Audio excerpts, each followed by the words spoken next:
up, everybody? Welcome back to the Properties and Pour-Overs podcast. My name is Adam Colbert, and today I have a very special guest, my buddy Joo Yoon. What's going on, bud? Adam, thank you so much for having me on your show, man. I appreciate you. Absolutely, brother. Yes. Excited to finally do this. We've been trying to do it for like a year and a half. It's been so long, and we're in Arizona. Perfect place to do it. Let's get it done. For sure. So just to get started, to introduce yourself to the listeners, can you tell me where you're located in the country and what does your business look like currently? Yeah, absolutely. So I currently live in New Jersey, but my business is all in Philadelphia and the surrounding areas around there. Currently, my biggest active income earner is I'm doing fix and flips. I'm doing some wholesaling. I have a couple of properties here and there, but I'm still sort of venturing out into some larger assets. Beautiful. Awesome. And so how long have you been in the real estate space? Real estate space, I've been in since 2018. 2018, okay. Yeah. Cool. And yeah. So what did life look like before real estate? Like what drew you into that niche? Gotcha. I wish I had some super cool motivational reason why I got into real estate. Yeah. But it was, I lived out of the country after I graduated from school for so long that I came back with zero resume and not a single place will hire me because they were like, dude, where were you for 10 years? Wow. 10 years out of the country? 10 years out of the country. My resume was zero. It was graduated 2007 or 8, and then it was just empty. So 2017, I had not a single thing to write. So during that time when you were out of the country, like what were you doing over there? I was gaining life experience, and I was doing things that have no, professional value to my thing. So yeah, so I came back. I was a way better person than I did when I left, for sure. Yeah. But when I got back, like I was unmarketable. There was no skill set. You had no that I could business skills to use in the marketplace. Exactly. Okay. Yes. Wow. Uh-huh. And so when you get back, nobody will hire you. How did real estate come about? Of all the industries that you could just kind of fall into, yes. How did real estate come? Because I thought real estate, it had a very low barrier to entry, is what I first thought. I was like, hey, if someone could get into real estate, I saw people on YouTube, like there's like 18-year-olds doing real estate, and I was like, oh, it must be so easy. I'm not 18 years old anymore, but hey, it must be some easy thing I could get into. Yeah. And I jumped right into it. Okay. Yeah. And so when you jumped in, what did that look like? Was that buying a fix and flip? Did you start with wholesale? Like, take me through the whole journey of learning and then taking action. So my first thing was, I didn't know what I was doing. So I was on YouTube. I paid for some ridiculous mentorship that I'm not going to name that I regret paying for. But it was tons of money. Yeah. And I joined it, and they said, hey, what you have to do is send these letters out, and somebody will call you, and then you'll get a deal like that. It's easy. And I was like, let's do it. So this is like direct mail to sellers? Direct mail. Yeah. And guess what? Everything was on a credit card. Because that's what they told me to do. They were like, hey, leverage. Just charge your credit card. It's okay. It's free money. And I was like, oh, let's do it. But yeah, so my first deal, it was a wholesale deal. Okay. I ended up losing tons of money, and I actually got brought to court. Really? Yeah. That was my first deal ever. So the first deal, you close it, but you lost money on the deal? Or just because of all the marketing and stuff that you spent, the fee that you made wasn't enough? And then, or like, we gotta unravel this, especially if you went to court on your first deal. That's wild. First deal ever. So it was brought off market, pocket listing by an agent. Okay. And I didn't know how to negotiate at the time. I was just so happy I got a deal. I was like, yes. They said yes. And they were like, we need 30,000 EMD. And I was like, oh, okay, no problem. Wow. And I was like, where am I going to get 30,000 EMD? I was like, oh, it's so easy. In this ridiculous mentorship that I paid for, they said the buyer brings it. And I was like, oh, it must be so easy to find a buyer. So then the EMD was due in a week. And I had no idea who I was going to find as a buyer. I was looking for a buyer. Of course, I couldn't find the buyer because it's not that easy. A week goes by. It probably wasn't an awesome deal at the time. Yeah, 2 weeks go by, 3 weeks go by. The agent and the seller's like, where's the EMD? And then I was like, oh, you're going to get it. And then eventually they basically sued me for specific performance because I wasn't performing on the thing. But long story short, yeah, I got brought to court first deal. Wow. Yeah. So how did that lawsuit end up? Did you end up having to give them the EMD, or did they just cancel the contract? Yeah, they wanted to cancel the contract, but I refused to cancel the contract because it was my first. It was my first baby. I was like, I refuse to give up this easily. Oh my gosh. But at the end of the day, we ended up finding a buyer. Yeah. For it. But then the seller was so pissed at us that he was like, I'm no longer going to sell it to you. And I refused to cancel the contract. Looking back at it, I should have done it because that's so not integrity to do it. But I was it was just like, I couldn't let it go. So I eventually went to court, and the judge was like, "There's no way I'm going to force this person to sell this house to you because you're not performing." Right. And so I was out legal fees, and Yeah. Wow. yeah. So first one, lots of hurdles. Yeah. Don't really make any money. Zero negative money. Yeah. What happens next? What happens after that is it took me 3 months to recover from that, not financially. Yeah, just but mentally. it was like, oh, I must be really bad at this, or like there's something I'm doing wrong that it took a long time to get out of that. But after that, it was we got this very, very small flip under contract. Okay. My dad happens to be a general contractor in the commercial space. Oh, amazing. Yeah. So like he kind of helped us out a little bit. We made no money. My dad took home zero profit. So like our profit was essentially his cost. So yeah. But I think he just wanted us to get one out of the, ahead of us. Yeah. Get your feet wet a little bit. Yeah. Okay. So no money, negative money on the wholesale deal. Yes. Zero money on your flip. Zero money. You're looking at this, you're like, hey, this is an easy way to make money, but I'm not doing it. What kept you like persisting to stay in the game? Oh, that was the biggest thing because I think one of the biggest driving factors was I didn't want to keep hopping around, and I knew that a W-2, like a corporate career, was out of the cards for me because my resume was so poor. Sure, yeah. So I was like, I need to keep sticking with this, and I learned every lesson just by getting punched in the face. Yeah. That's exactly how It's the it quickest went. way to learn, for sure. It's just falling down repeatedly. It's not the most painless way to learn, 100%. though, for sure. Yeah. We've gone through quite a few of those learning lessons as well, and so, but you're better for it at the end of the day. And so, where do you think you started to gain some traction, and you take those punches to the face? You're building your resiliency. Like, when did it flip, and you're like, hey, I think I got it figured out? Because obviously you have a successful business at this point.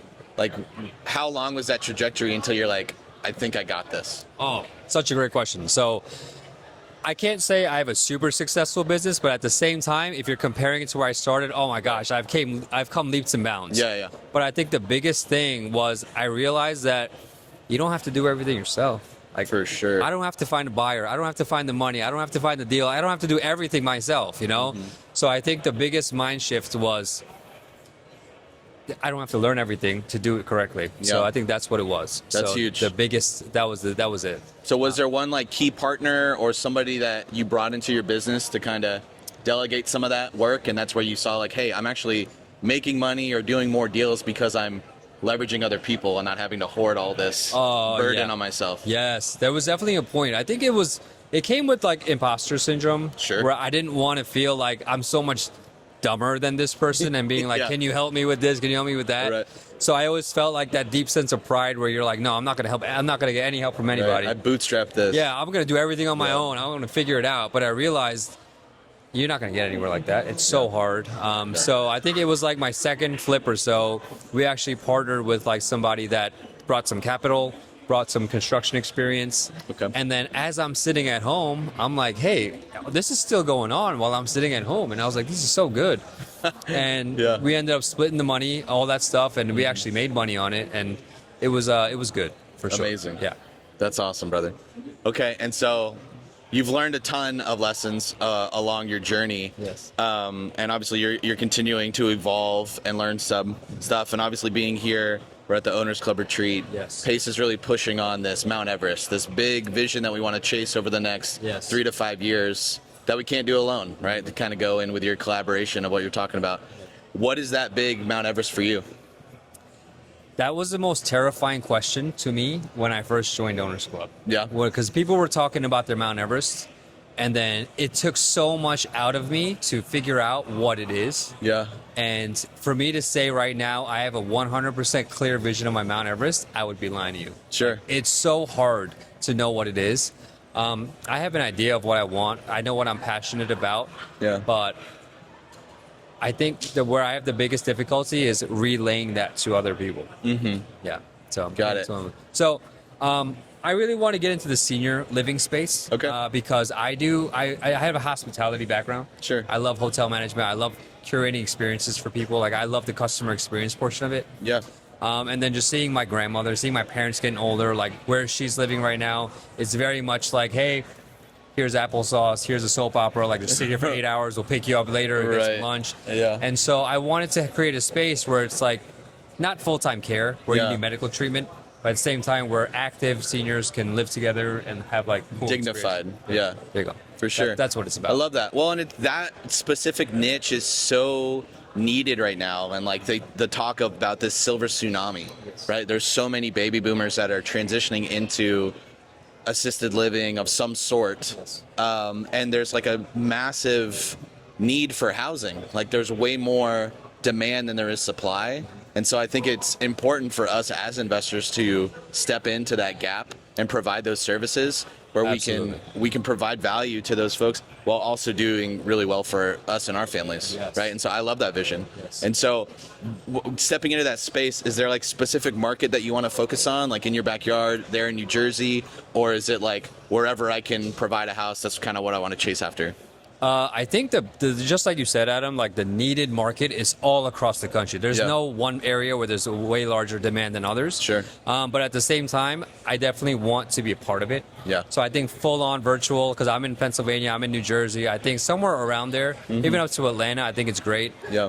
The model I'm trying to go after is I picked it up while I was living abroad. Yeah. There's places called Silvertown. Okay. Where it's like this whole town is geared towards these seniors, where like they got facilities, they got like little cool experiences, and then that's what it's about. Like, and as I'm visiting these places, like the whole community is seniors, and they're all like healthy, they're all making friends with each other. Yeah. So that's the sort of the model I want to build upon the Okay. Silver Towns, and I think I feel like seniors want to live somewhere a little warmer, so maybe in the South somewhere. Sure, North yeah. Carolina, hook me up, dude. Absolutely, good, dude. Let's go.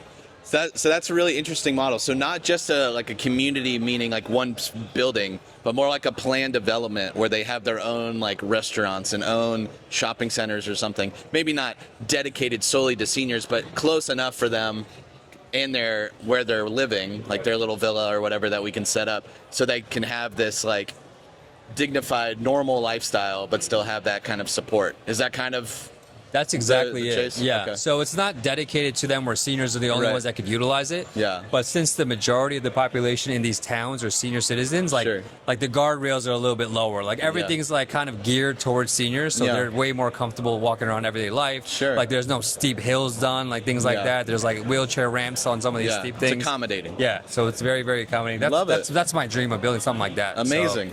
like a Truman Show for seniors. Yeah, okay. You know what I'm talking about? Yeah, for sure. That's awesome, dude. That's really unique. I like that. And I think you're solving a lot of different problems with the seniors, and then just even within building that infrastructure of the town, right? You're going to still boost revenue, create jobs for people. Like, that's amazing.